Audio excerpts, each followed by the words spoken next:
যে দিক দিয়ে তারেক রহমান যাবেন সেই দিক দিয়ে আলোর ঝলকানি হবে, আর মানুষ সঙ্গে সঙ্গে বুঝে যাবে তাদের নেতা তারা পেয়ে গেছে। যে দেশে জামাত আছে সেই দেশে সবারই নিরাপত্তার সমস্যা আছে। অন্ধকারের শক্তি হলো জামাত, অন্ধকারের শক্তির সাথে মোকাবেলা করা একটু কঠিন। জামাতের যে লোকগুলো আমরা নেতা সাহেবের গল্প গুজব তো অনেক শুনলাম, এবার দেখি একটু কমেন্ট বক্সে গিয়ে সেনা কে কি কইতাছে। শুরু করলাম। ওরে বাবা, আমি কিছু কইতাম না, আপনারাই পইরালন। দেখেন কি লেখছে, দেখেন। ও টাকলা দেয়া যাচ্ছে না, টাকলার দেয় কি কইছে, খান নাস্তা খুললে এটা হত্যাতন ভাই আপনারাই পড়েন। আমি বুঝলাম না এদেরকে গাদা দেয় কি।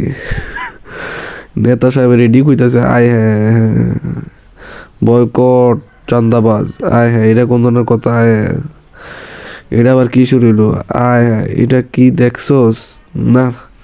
দেখছি আর দেন দরকার নেই, থাক বাদ দেন, আর গভীরে যাই না আমরা।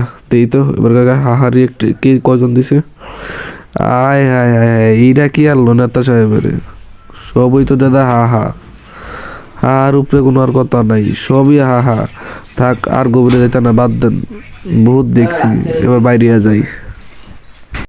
নেতা সাহেবের সাহবাজে অনেকক্ষণ শুনলাম, যাক বাদ দেন, আর অন্য দরকার নেই। আমরা বুঝ জ্বালাইছি আপনারা কোন ধরনের কি আশায় বিষয়, একটু উনি মিলমিশ করে থাকছে, এখনও মিলমিশ করে নির্বাচন করে, ভোট করে, পাশে নিয়ে বসে, ঘোষণা দেয়।